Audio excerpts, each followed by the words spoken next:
Hey guys, it's Shannon, and today I wanted to share with you the tools that I actually use to make my wood signs. So, stay tuned.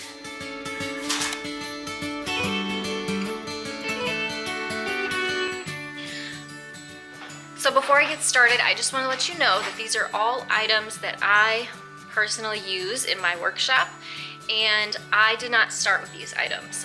These are just items that I have invested in over time. I've been making wood signs for about over 2 years now. So I just realized after a while that I needed to go ahead, invest some money, upgrade my tools. And so I'm just sharing with you what I use. And then I'll kind of give you some suggestions too, if you're just getting started, what I started with that were great for me too. All right, so the very first thing I want to share with you is my biggest item, my biggest tool, which is my DeWalt 12-inch compound miter saw. And this one actually is a sliding one, so I can do bigger items, I can do smaller items, and it locks into place. And it also has the adjustable angles on it, so you can adjust the angle of the cut. And I absolutely love it. This has been a huge help to me. However, before I got this, I started out with a Craftsman, just regular 10-inch compound miter saw, but it did not slide. But the reason that I loved it was that it put a, it had a laser, so it would put a line in the wood exactly where it was gonna cut. So for me starting out, that was wonderful. So I could mark my wood, cut it, and it would be exactly where I wanted it. Now this one, actually, let me put a piece of wood down so you can see. This one kind of has the same concept, but it's not a laser. It puts a line, just a shadow in the wood where the blade is going to cut.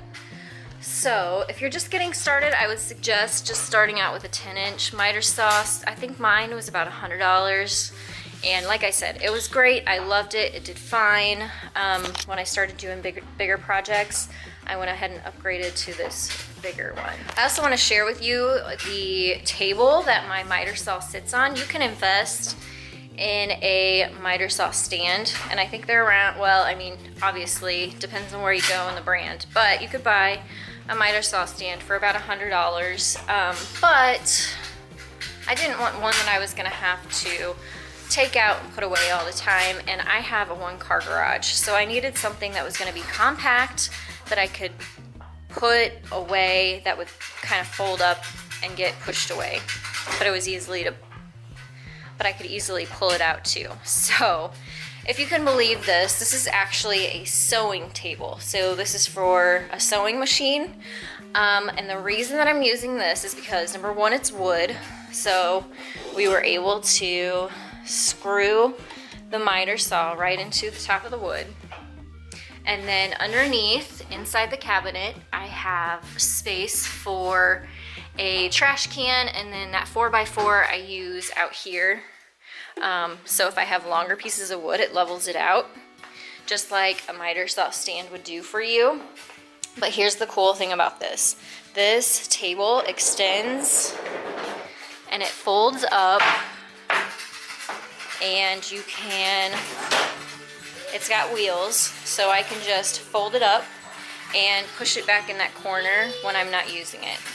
But when I'm using it, this little door comes out and opens. This table flips up and sits on top of the door. So it's really convenient for me. I also have this door that opens over here, and I've got my jigsaw, an old drill in there, trash bag in there. So it's awesome because it's storage. I have my trash can under there.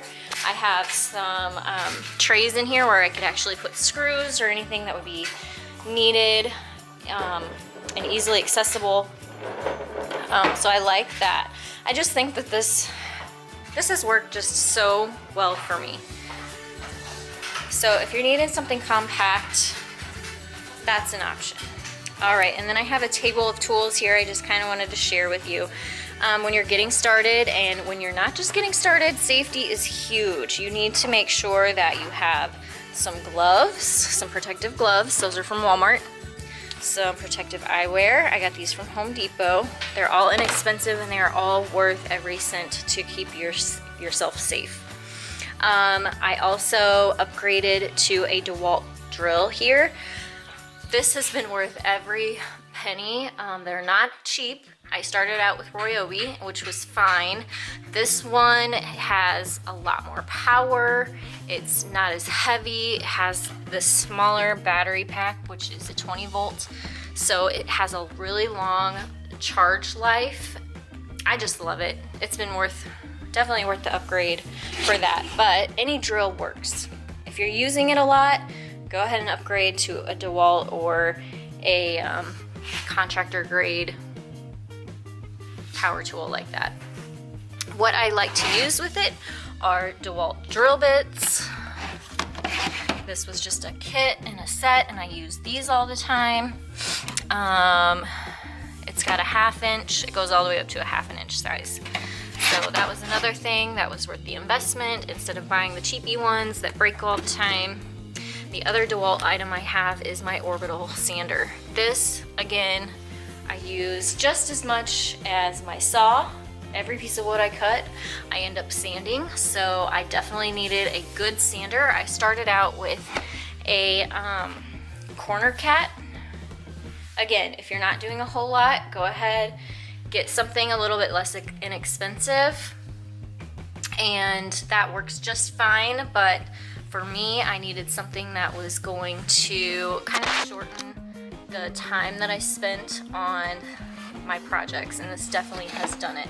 So it just spins while you're going back and forth with your project, and I love it. Sanding is not fun, so anything that makes it a little easier is totally worth it. After that, I just have this Craftsman Evolve nail gun, and it holds all these grooves in here hold the different sizes of nails for you. So this I may eventually upgrade, but for right now, this is working just fine for me. And then of course you're gonna need hammers when you're starting out. This one right here was my grandfather's. He used it in his workshop, so this is more sentimental to me, but I do still use it, so hang on to those things. And then I had this one for a long time. It was just probably from Walmart. It's a Rubbermaid hammer, and then recently we upgraded to this heart. It's lots heavier, so it packs a little bit more punch. It's got this cool little groove. It just has some different functions to it than just a regular hammer would. So, but any hammer is fine.